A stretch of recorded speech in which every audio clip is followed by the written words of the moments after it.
So I finally got my hands on the ANBERNIC RG35XXSP, and I wanted to give my first impressions after having it for a short amount of time. This won't be a full review, but I just wanted to make a quick video talking about a few things that kind of surprised me about the ANBERNIC RG35XXSP. After months of seeing all the leaks, all the hype, seeing all the newest iterations of all these flip handhelds, because originally we were thinking Miyoo was going to come out with their Miyoo Mini Flip first, but I don't even know what's going on with that right now. But we have the ANBERNIC RG35XXSP right here. It's in my hand, so I wanted to talk about it a little bit. So first, getting it out of the box, actually holding it is a completely different experience than seeing it. I've talked about this so many times, but there really is something magical about having a clamshell handheld, especially playing things that you wouldn't expect to be able to play on it. For example, playing some Dreamcast or even PSP on it, or PlayStation or something like that. I love Game Boy Advance on this handheld, but there's just something cool about playing consoles on a clamshell handheld. It just feels wrong, but it's a really good feeling. So one of the first things that everyone is going to notice with this handheld is the controls. Other reviewers have talked about this, but I think it is important to mention because it is a change for ANBERNIC to have these kind of clicky buttons. I'll let you listen to the buttons and the D-pad real quick, and then I'll talk about it.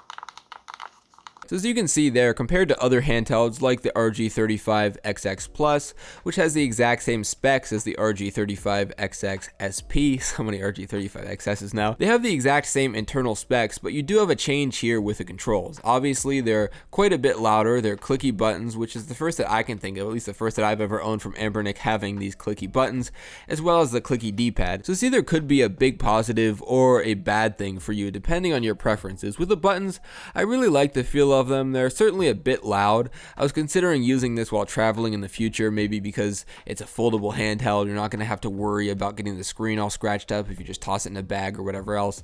But yeah, it could be annoying if you're around other passengers or something and it's super loud. So that was a consideration for me, but generally speaking, I don't hate the buttons.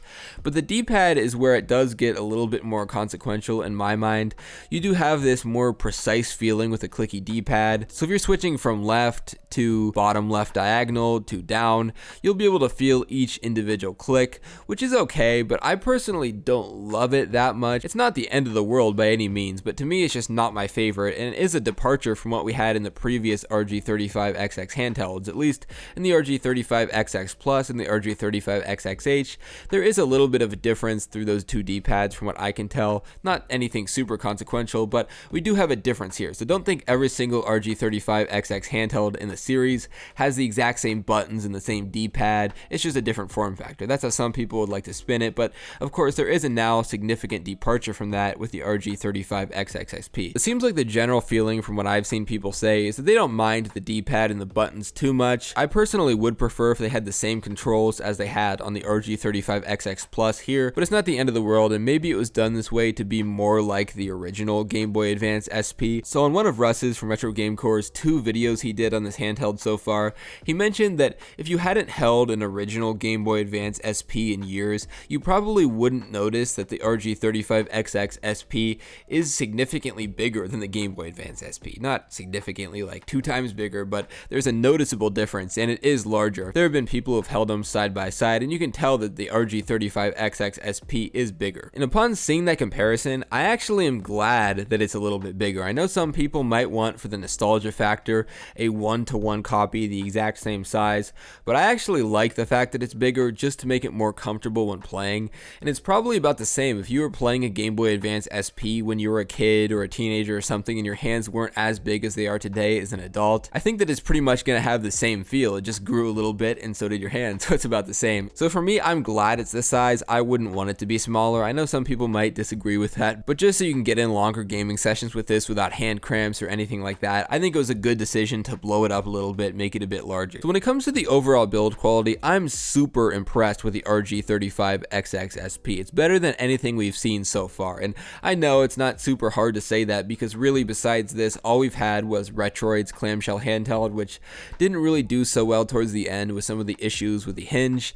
And then there's the Powkiddy V90, which really was the only thing that actually tried to fit in this exact space, trying to aim to be kind of a Game Boy Advance SP clone.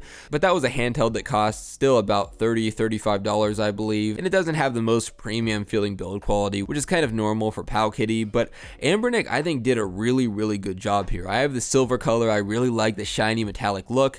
Everything feels really solid. The shoulders, trigger buttons, I really like the way they feel, and the clicky buttons and D-pad feel good quality. Again, the D-pad isn't my favorite, but I'm not going to say it feels bad quality. It doesn't. It feels good quality, and the clicky D-pad can be useful in certain circumstances. And I was afraid the hinge was going to feel cheap. It was going to feel like it was going to break any day now, but I haven't gotten that impression at all. Again, that might change with time, who knows, but I feel like it's really solid, and I have a feeling it will hold up. Maybe I'll eat my words in a few months, but we'll find out. And something that multiple other reviewers have mentioned, that you can actually see the CPU right under the battery, and some people have talked about heat issues with this. I feel like there is slightly more heat here on the RG35XXSP than you would get on a handheld, like I said, like the RG35XX Plus when playing the exact same game, same setting, same amount of time, same brightness, everything like this. I'm not too worried about it, to be honest. It's not getting that hot. It's just a little bit of warmth that you can definitely feel, but nothing too bad. And I feel like you're only going to notice that when you're trying to play Dreamcast or N64 or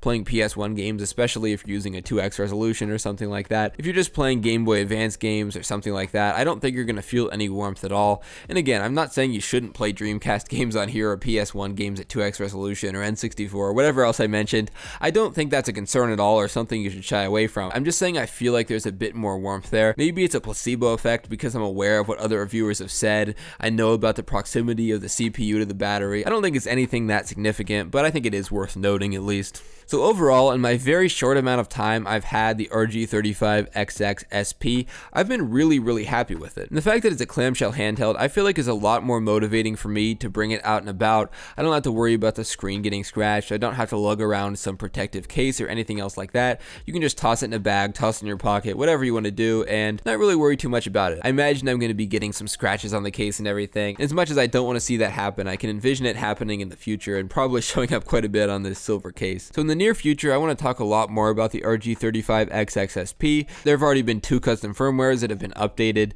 to support closing the handheld and it going into sleep mode, which is already a thing on the stock firmware, but there are custom firmware options that are going to support that now, which is great, and it's a really cool feature to have on a retro handheld. So there's a lot to talk about there. There's some other comparisons to be made between this and other handhelds. There's a lot here. So I really love the RG35XXSP, and I feel like it's going to be my #1 used handheld in 2024, unless Miu comes out with a Miu Mini Flip, and I really like the analog sticks. We'll see what ends up happening with that. So if you're interested in buying the RG35XXSP, I'll have a link down below in the description to buy it. I'll have one from the official website and then an AliExpress link as well, and there'll be affiliate links, so if you buy them through that link, it'll come at no extra cost to you, but help support my channel and make me able to make more videos like this one. So if you enjoyed the video, I'd really appreciate it if you leave a like and subscribe. I'll see you in the next video. Have a great rest of your day. Bye-bye.